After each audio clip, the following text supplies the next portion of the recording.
Mateus capítulo de número 2, de 1 a 12, irmãos, vamos abrir nossa Bíblia então, em Mateus capítulo, Evangelho segundo Mateus capítulo 2, para fazermos a leitura do versículo 1 até o versículo de número 12. Nós damos uma pausa, irmãos, no Evangelho segundo João, que nós estamos expondo aos domingos pela manhã, e vamos ao Evangelho de Mateus para um dos textos da Natividade, ou que nos narra, nos conta o nascimento de Jesus Cristo. Mateus capítulo de número 2, de 1 a 12. Esse texto nos fala da visita dos magos. Não propriamente dos reis magos, mas como a Bíblia diz, dos magos. Vamos ler então, juntos? Melhor, atentem, eu lerei aqui, vocês acompanhem. Tendo Jesus nascido em Belém da Judeia, em dias do rei Herodes, eis que vieram os magos do Oriente a Jerusalém, e perguntavam: onde está o recém-nascido rei dos judeus? Porque vimos a sua estrela no Oriente, e viemos para adorá-lo. Tendo ouvido isso, alarmou-se o rei Herodes, e com ele toda a Jerusalém. Então, convocando todos os principais sacerdotes e escribas do povo, indagava deles onde o Cristo deveria nascer. Em Belém da Judeia, responderam eles, porque assim está escrito por intermédio do profeta: e tu, Belém, terra de Judá, não és de modo algum a menor entre as principais de Judá, porque de ti sairá o guia que há de apacentar a meu povo Israel. Com isso, Herodes, tendo chamado secretamente os magos, inquiriu deles com precisão quanto ao tempo em que a estrela aparecera. E enviando-os a Belém, disse-lhes: ide, informai-vos cuidadosamente a respeito do menino, e quando o tiverdes encontrado, avisai-me, para eu também ir adorá-lo. Depois de ouvirem o rei, partiram. E eis que a estrela que viram no Oriente os precedia, até que, chegando, parou sobre onde estava o menino. E vendo eles a estrela, alegraram-se com grande e intenso júbilo. Entrando na casa, viram o menino com Maria, sua mãe. Prostrando-se, o adoraram. E abrindo seus tesouros, entregaram-lhe suas ofertas: ouro, incenso e mirra. Sendo por divina advertência prevenidos em sonho para não voltarem à presença de Herodes, regressaram por outro caminho à sua terra. Vamos orar? Ó Deus santo e bendito, nós te louvamos pelo Cristo, Rei eterno, Senhor soberano, todo-poderoso, enviado, ó Pai, em carne, para nos salvar, ó Deus, tendo morrido, ressuscitado, ascendido aos céus, e assentado-se à destra do Senhor, onde agora mesmo reina para sempre, poderosamente. Pedimos por este mesmo Cristo bendito, tua bênção sobre a pregação da tua palavra, e a iluminação do Espírito Santo, para que nós também, como os magos, exerçamos fé verdadeira e adoremos a Cristo, obedecendo a sua vontade, e amando-o de todo o coração, e entregando a Ele todos os nossos tesouros. Assim nós te pedimos, Senhor, em nome de Cristo Jesus, o mediador, com perdão dos pecados nós o fazemos. Amém. Meus irmãos, o texto diz que tendo Jesus nascido em Belém da Judeia, como está aí no versículo 1. Irmãos, esta Belém, ela é chamada aqui por Mateus, o apóstolo e evangelista, como da Judeia. Por que da Judeia? Porque havia naquele mesmo tempo, uma outra e distinta Belém, a Belém de Zebulon. Então haviam duas cidades chamadas Belém. É por isso que é importante para Mateus definir qual Belém. Até porque esta Belém de Judá é a casa de Davi. E o Cristo viria da descendência, da casa, da tribo de Judá. Então precisava ser numa das cidades de Judá, esta Belém da Judeia. Ela mesmo, nesta Belém da Judeia, distinta da Belém de Zebulon, que Próximo daquele local, da cidade de Belém da Judeia, Jacó enterrou sua querida e amada Raquel. Foi em Belém que Boaz conheceu Ruth. Lembram-se do maravilhoso livro de Ruth? Foi lá que Boaz a conheceu. E também, ela é mais conhecida hoje, Belém da Judeia, por ser a cidade de Davi, onde nasceu o Cristo, onde os anjos apareceram aos pastores que cuidavam do seu rebanho em Belém. Belém hoje, a pequena Belém, que disse o profeta, pequena demais para ser notada, hoje ela é cantada nos 4 cantos da terra. Ela se tornou importante, não por ela mesma, porque é uma cidade pequena, de pastores, uma cidade longe da capital Jerusalém, mas ela é celebrada hoje, porque ali nascera o Cristo, o Deus encarnado, Rei bendito para sempre. Veja, então Jesus nasce em Belém da Judeia, mas Mateus nos dá mais uma informação histórica. Ele nasce nos dias do rei Herodes. Irmãos, Herodes, chamado o Grande, conhecido assim naqueles dias, Herodes o Grande. Herodes o Grande, esse rei que estava no trono quando Jesus nasceu, ele nasceu, Herodes, no ano de número 73 antes de Cristo, e foi nomeado por Roma, rei da Judeia, no ano 40 antes de Cristo. Herodes era um idumeu, ele não era um judeu, muito menos um rei descendente de Davi, não, longe disso, ele era um idumeu, e o idumeu era um edomita, de Edom. Lembram-se de Edom, a inimiga de Israel no Antigo Testamento, que na verdade era irmã de Israel, porque os edomitas são descendentes de Esaú, lembram-se, irmão de Jacó. Então, mesmo irmãos, Esaú e Jacó se tornaram inimigos, lembram-se? E os seus descendentes também se tornaram inimigos.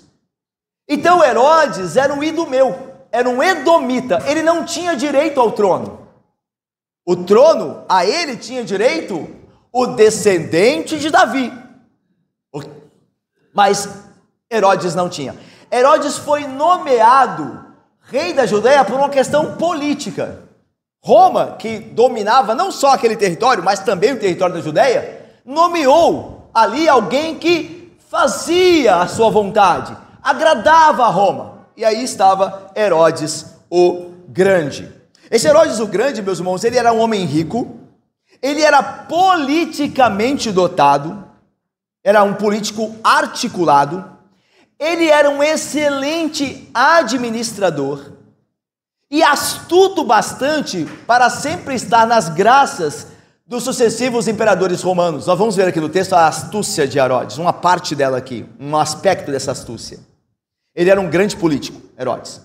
Era um homem terrivelmente mau, mas era um homem hábil. Então é interessante como é que a queda, nos prejudicou.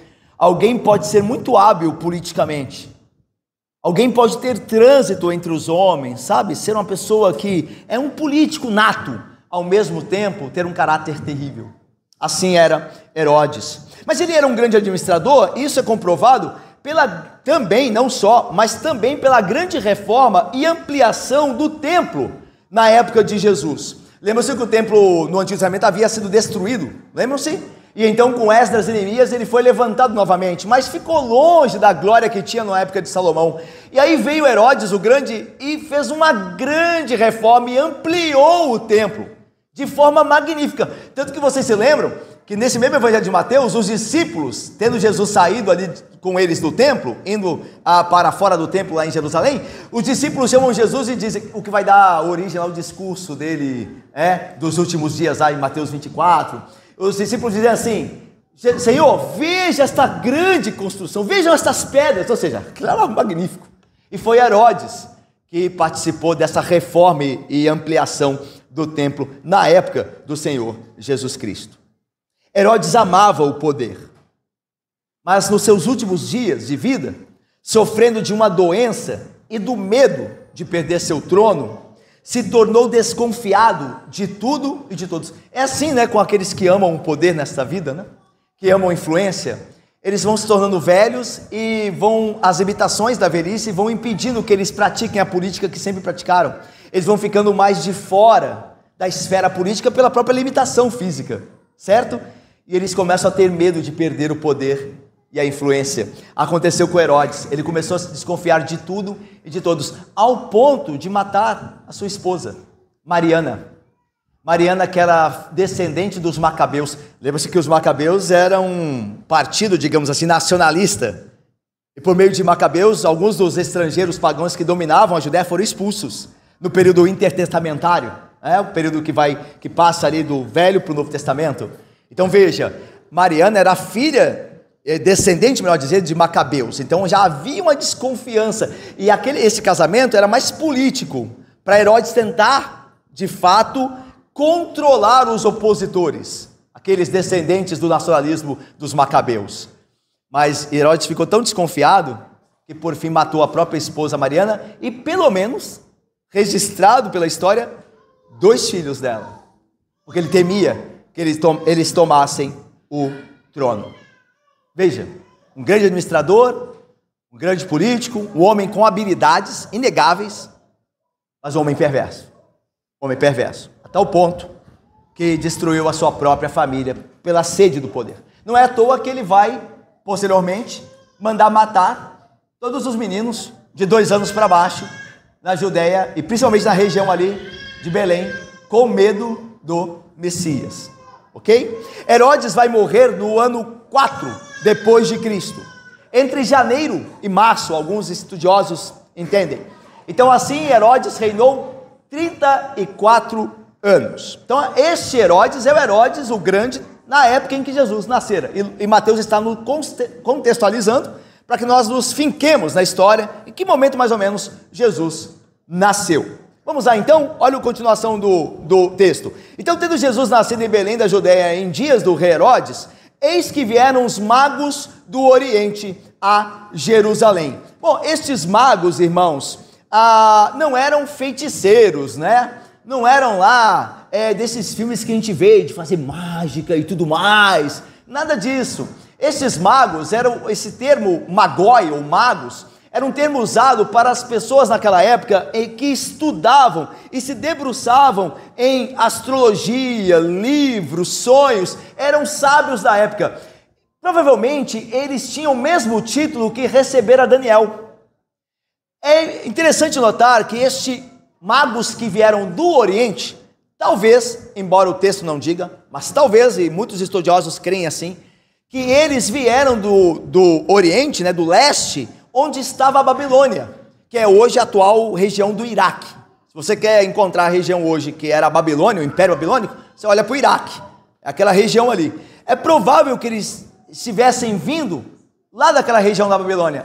Vocês se lembram que quem esteve na Babilônia? Quem esteve lá? Judeus, lembram-se do cativeiro? E dos profetas, quem esteve lá também? Daniel. E Daniel era um dos magos, era um dos sábios da Babilônia, era um dos estudiosos. Magos aqui são estudiosos, tá? Da ciência da época. E Daniel era um deles. E vocês se lembram que Daniel, ele estudava os profetas. Ele cita no seu livro até um dos profetas.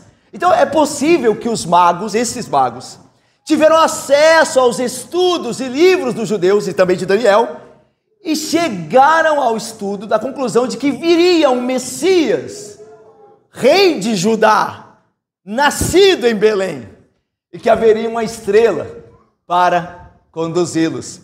É interessante que essa promessa da estrela é bem possível que eles tenham retirado de Números. Quando Balaão, lembra do profeta Balaão, que foi obrigado a abençoar o povo de Deus quando contratado para amaldiçoá-lo, ele diz, de Jacó sairá uma estrela. É possível que eles tivessem tido acesso, através de Daniel, os seus estudos, e da comunidade dos judeus que estavam e moravam na Babilônia, a essas coisas. E daí eles foram até Jerusalém para procurar o rei nascido. Por que eles foram a Jerusalém? Porque se eles estão procurando um rei, eles vão aonde? Na capital do reino, certo? Onde que vai nascer o rei? Na capital. Se você quer conhecer os magistrados mais importantes do Brasil, você vai a Brasília, certo? Se você quer conhecer o rei dos judeus, você vai à capital. Jerusalém. É onde se esperava que nascesse o Cristo, o Rei. Mas eles descobrirão que não era em Jerusalém. Veja aí o versículo 2. E perguntavam: onde está o recém-nascido Rei dos Judeus? Porque vimos a sua estrela no Oriente e viemos para adorá-lo. Irmãos, onde está o recém-nascido Rei dos Judeus? Daniele. Irmã e querida Vitória, Jesus não se tornou rei. Ele, Arthur, Elci, nasceu, Leandro, rei, Anitta. Ele não se tornou, como Herodes se tornou, por indicação política. Ele nasceu rei, por direito de nascimento. Onde está o recém-nascido? Rei dos judeus.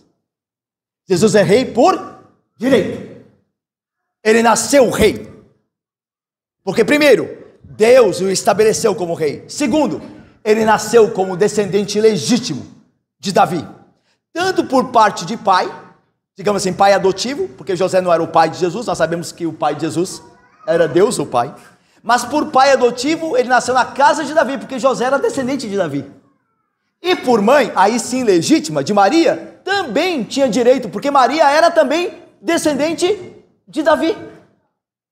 Então, por direito de pai adotivo, dono da casa, nasceu a casa de Davi, e por direito de mãe natural, porque Maria era descendente de Davi, como nos contam as genealogias. Por isso que as genealogias estão lá. Aqueles textos que eu e você tem que ler genealogia, né? E está lá a informação, aliás, várias informações importantes.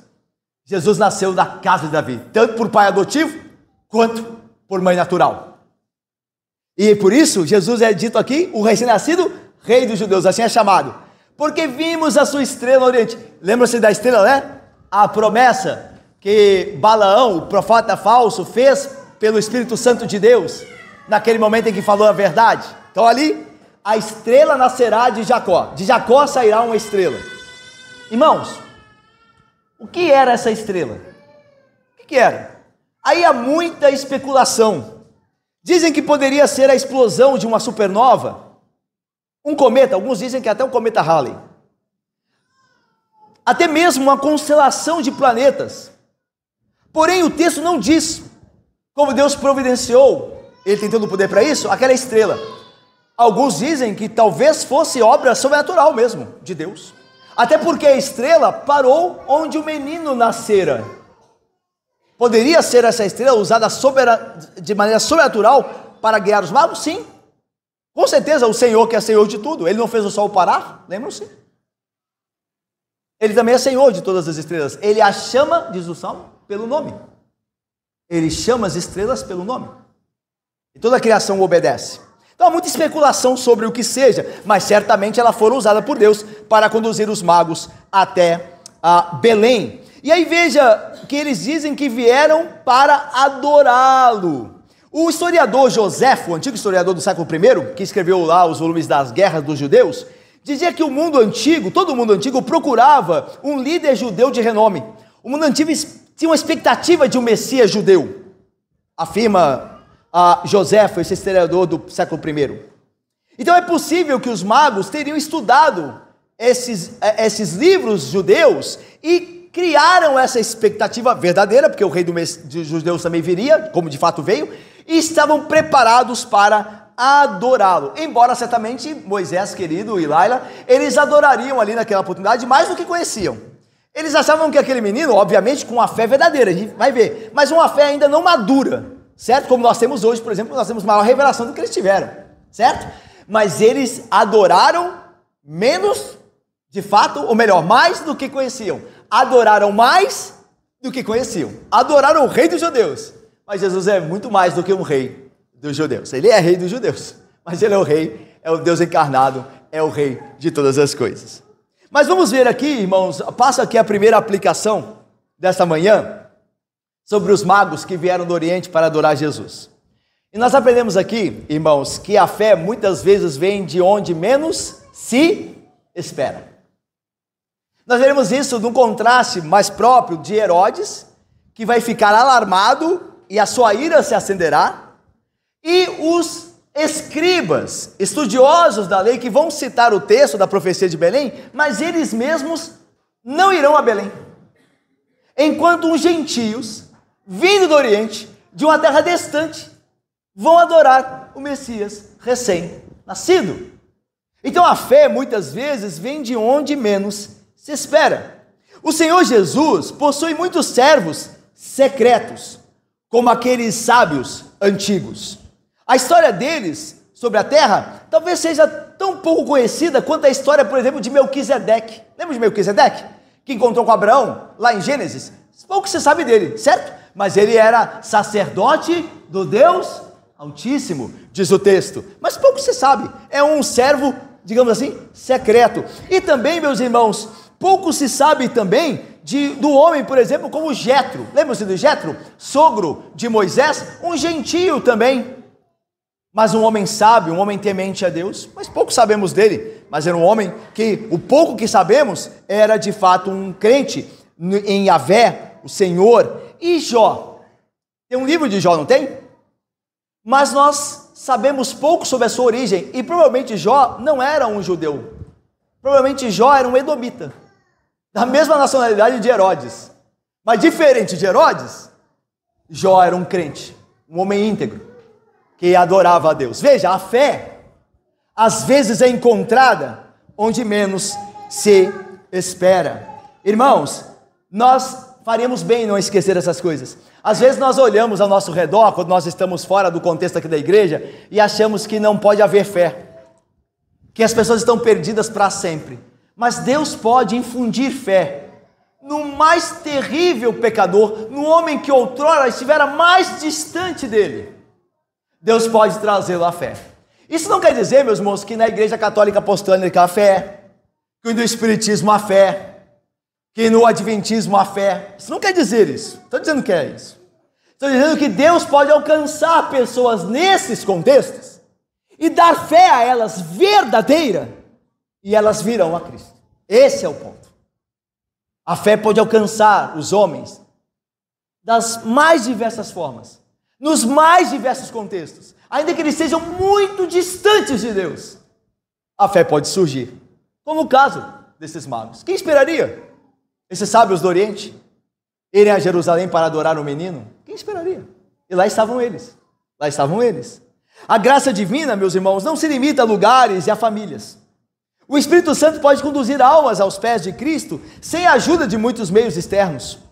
Os homens podem nascer em lugares distantes, como sucedeu àqueles sábios. Também podem nascer espiritualmente em condições mais adversas, como era dos sábios, como nós veremos. Eles nascem, por assim dizer, na fé, no meio do ódio de Herodes e da indiferença dos escribas. Mas eles nascem na fé, eles são crentes ali naquele meio todo corrompido, onde não se espera brotar a fé. Mas aí estava a fé dos magos.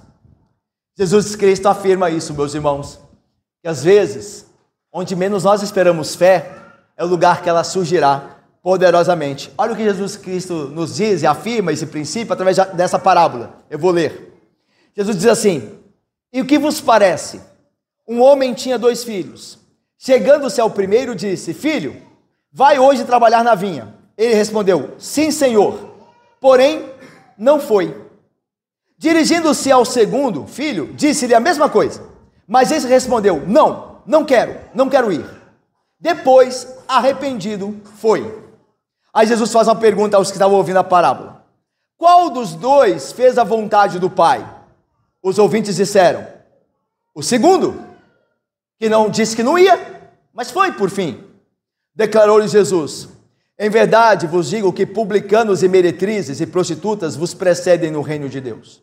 Mateus 21, 28, 31.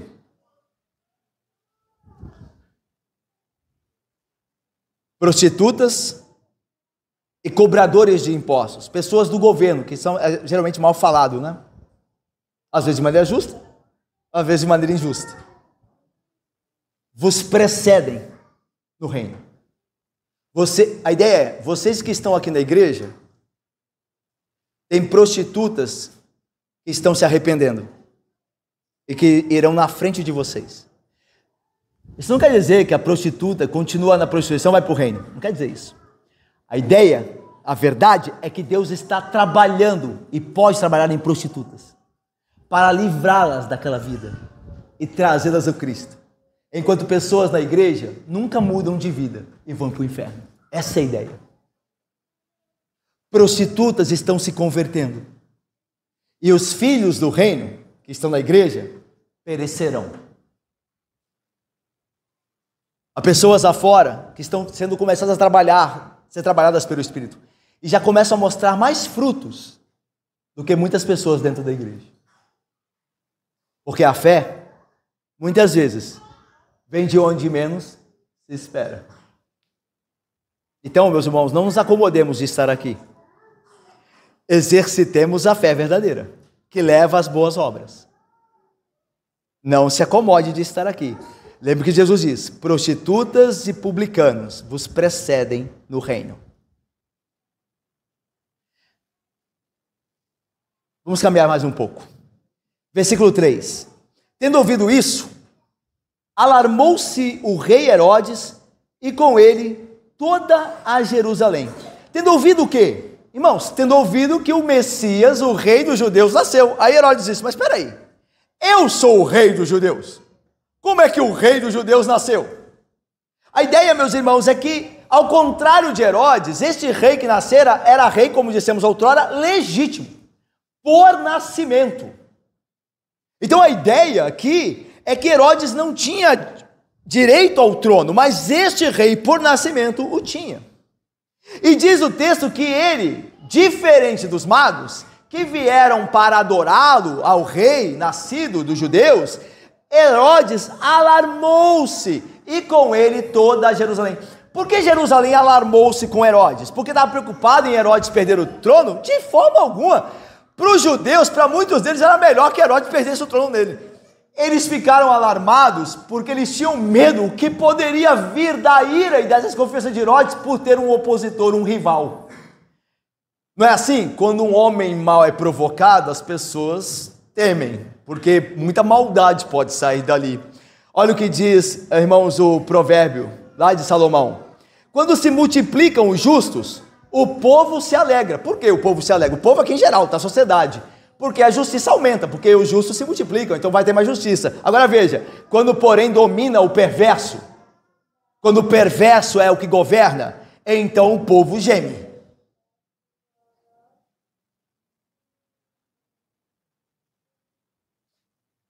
A Bíblia é a política, né? A partidária, né? Melhor. A Bíblia é a partidária, a Bíblia não defende partido. Mas ela nunca é a política. Porque senão ela não faz diferença nenhuma. Certo? Ou o nosso rei Jesus é rei só da igreja, da esfera religiosa. É só aqui. Não, não é aqui, só. Ele é de tudo. Ele é senhor do magistrado civil. Ele que instituiu as autoridades. Romanos 13. É por isso que quando o perverso domina, o povo geme. Porque a Bíblia diz. E a Bíblia diz assim, né? A Bíblia entrou nisso. A Bíblia se intrometeu. Porque o Senhor é Senhor de todas as esferas. Embora a igreja não possa dar ordens ao Estado, Deus pode. A igreja não pode. A igreja pode influenciar o Estado. A igreja pode aconselhar quando pedida pelo Estado, quando solicitada pelo Estado, pode aconselhar o Estado.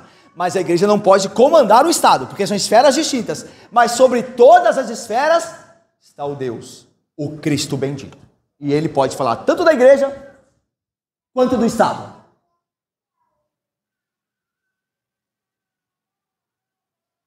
Diz o texto então, que Herodes se alarmou.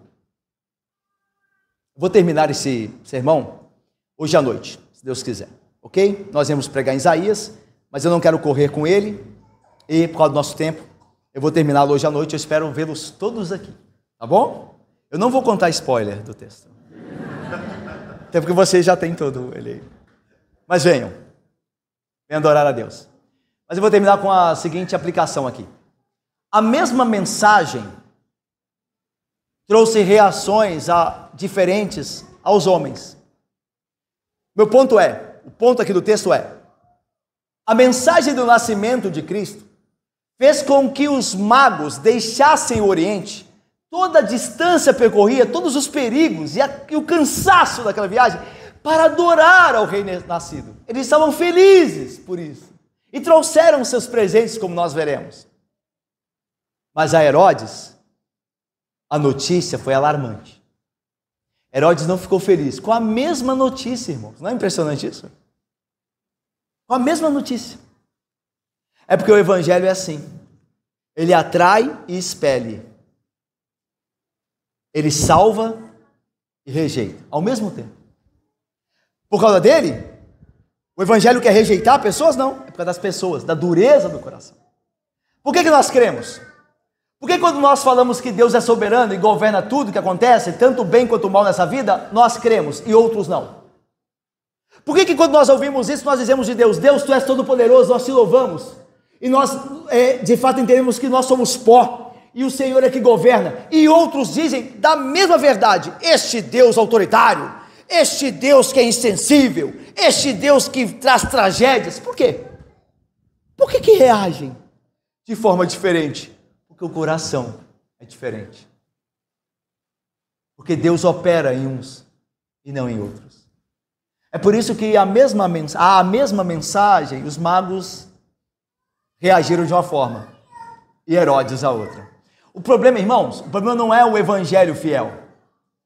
O problema é sempre o coração do homem. Nós estamos aqui hoje, todos nós aqui, mas poderia ser diferente. Poderíamos ter um número bem menor aqui hoje, com a mesma pregação, com a mesma palavra sendo proclamada. Isso não compete a nós. Isso nunca é um problema da pregação fiel. Ela sempre vai salvar e condenar. Sempre fará isso. Lembra-se quando Jesus lá em João, no Evangelho de João, lá no capítulo 6, está falando, e a Bíblia diz que à vista do que ele falava, muitos o abandonavam. Mas qual foi a reação dos discípulos? Foi o contrário. Para onde nós iremos? Se só tu tens palavras de vida eterna. Veja, a mesma palavra que expulsou, que fez com que muitos abandonassem Jesus, foi a mesma palavra que trouxe alguns para perto dele, para amá-lo mais, para confiar nele mais. A mesma palavra. Por isso nós fincamos nossos pés na mesma proclamação, hoje e sempre, sem mudança alguma, irmãos. Sem mudança alguma. Até com a graça de Deus, Deus preservar-nos assim até o dia de Cristo. Sem mudança nenhuma. Falando aos corações. E aí Deus dará a cada coração aquilo que Ele já decidiu e planejou. Como você reage às mensagens do Evangelho? Da forma que crentes devem reagir ou não? Como é que você trata o Evangelho? Pense nisso. Porque o Evangelho, de fato, tem este poder de ser bom perfume, cheiro de vida para os que vivem, cheiro de morte para os que estão mortos. Qual dos grupos você está? O Evangelho faz você ser mais rebelde, não se submeter, ou faz você ser mais obediente e submeter ao governo de Cristo? O que o Evangelho faz com você? Isso dirá muito sobre quem eu sou e sobre quem você é também. Que Deus nos abençoe. Amém, irmãos.